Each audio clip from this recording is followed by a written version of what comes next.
محمد وعلى آله وصحبه وسلم تسليما. Assalamu alaikum wa rahmatullahi wa barakatuh.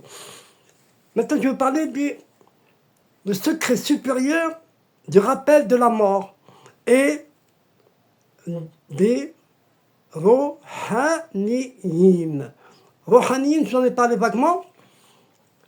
Les Rohaniyin, je vous rappelle, ce n'est ni des djinns, ni des anges. Ils ont été construits avant eux. Dans Rohaniyin, il y a le mot Roh. Essayez de comprendre très bien ce que c'est Rohaniyin, parce que c'est très intéressant et très bénéfique pour vous, Inch'Allah. Quand tu médites intensément sur la mort, l'âme commence à s'autonomiser du corps physique. Cela facilite les visions vraies. Écoutez, les visions vraies, les visions sadiques, les vraies visions, les rêves lucides et les rencontres, écoutez, et les rencontres avec les Rohaniyin en état de veille ou de sommeil. Quand vous méditez intensément sur la mort, l'âme commence à prendre le dessus sur le corps et là vous commencez à voir des visions.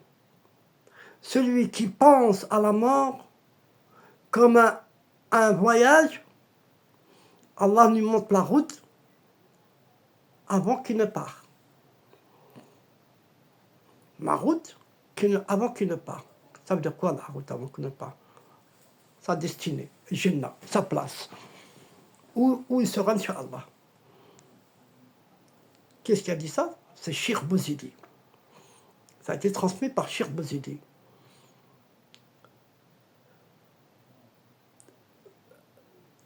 Il disait, le dicle constant de la mort perce le voile du barzakh.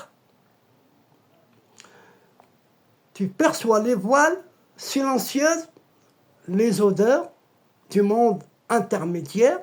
Tu reconnais les visiteurs invisibles qui viennent écouter ton dicle, surtout à l'aube. Fajr. Les souvenirs de la mort, si elle est faite avec amour et non avec peur, anime ton âme avec l'Esprit suprême, la source de tous les Rohaniyin, l'Esprit. Il devient un miroir limpide et non un mur fermé. La peur, elle ferme la porte de l'amour, la peur. La peur ferme la porte. L'amour ouvre. La conscience de la mort doit être lumineuse, non ténébreuse.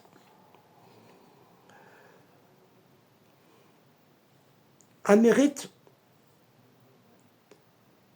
selon les awliya salihin,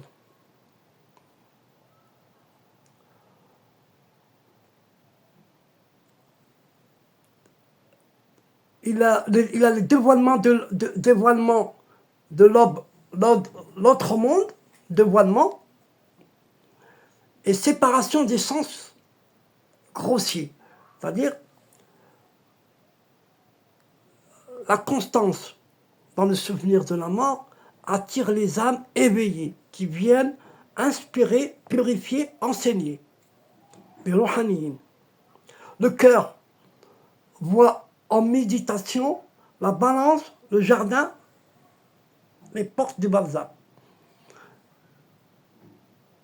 Permet d'entrer dans l'écoute spirituelle où l'on perçoit les invocations des morts et des anges.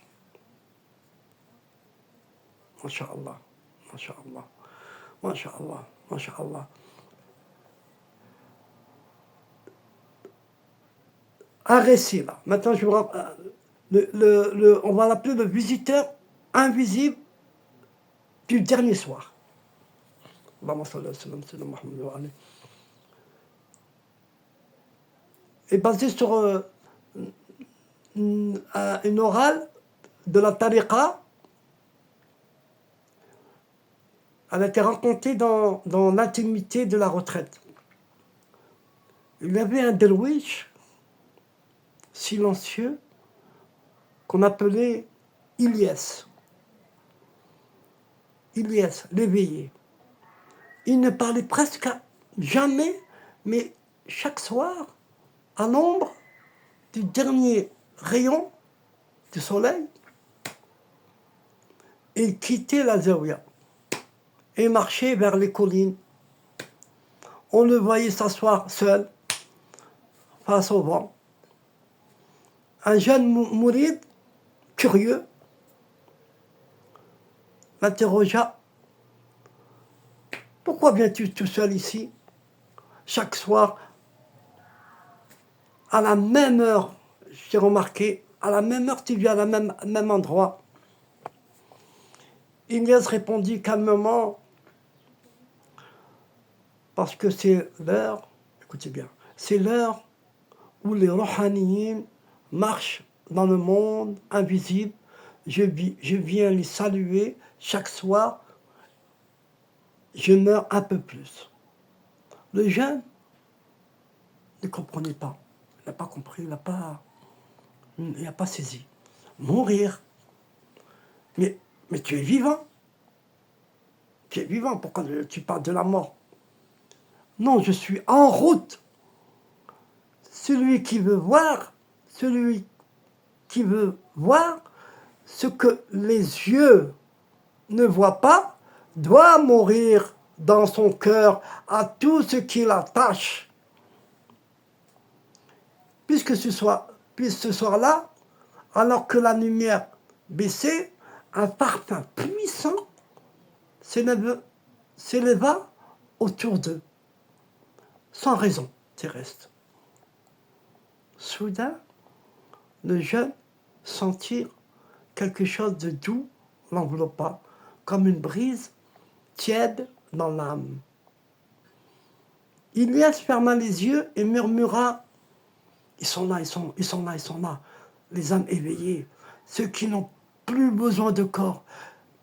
Ils entendent ton appel, si ton cœur est sincère. » Et là, dans le silence, un murmure inaudible se fit entendre dans les profondeurs du cœur du jeune homme.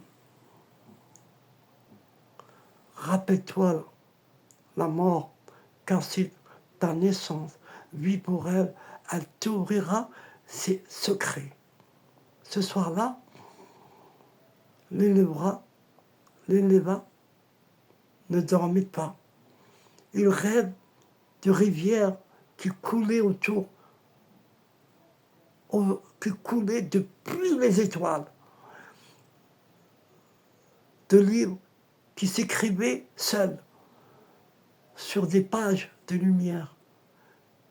Et au matin, Ilyes était parti.